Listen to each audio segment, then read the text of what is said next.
Scaredy-Cat Fish. Text by Gail Donovan. Illustrations by David Austin Clare Studio. "Come on, Puffer," pleaded Rainbow Fish after lunch one day. "Tell us a story." Puffer puffed himself up. "It was a dark and stormy night," he began, "the kind of night when ghosts swim up from the deep." "Don't tell a ghost story," cried Dinah. "I don't like those." She knew a real scientist shouldn't believe in ghosts, but she couldn't help it. "Scaredy-cat," teased Spike. Dinah swished her tail in a huff.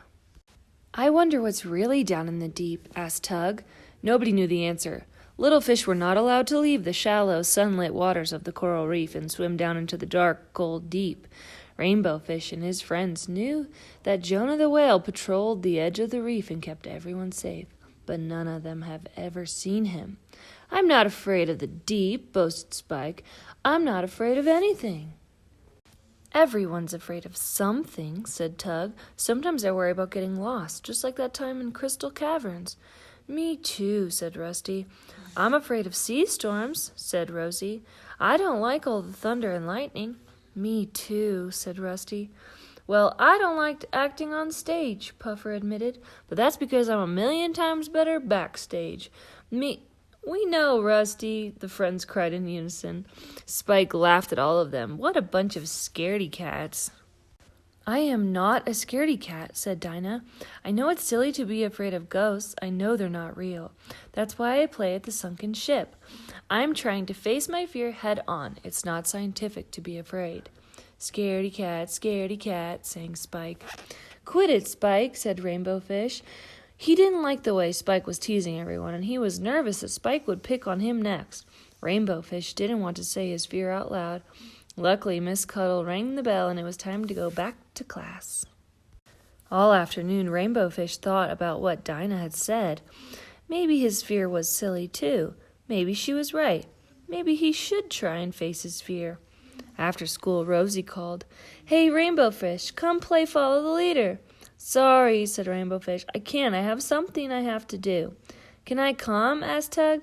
Rainbow Fish smiled. "Not this time, Tug. I have to do this by myself. But thanks." Rainbow Fish swam and swam and swam until he reached the edge of the reef. There it was, what he feared most, the deep. What was down there, he wondered. Would it be friendly to a small fish with a silver scale? Rainbow Fish knew there was no turning back. It's now or never, he thought. Time to face my fear. He swam forward. Suddenly, a gigantic shape rose up from the depths of the water. Rainbow Fish couldn't move or speak or even think what to do. The shape came closer and closer.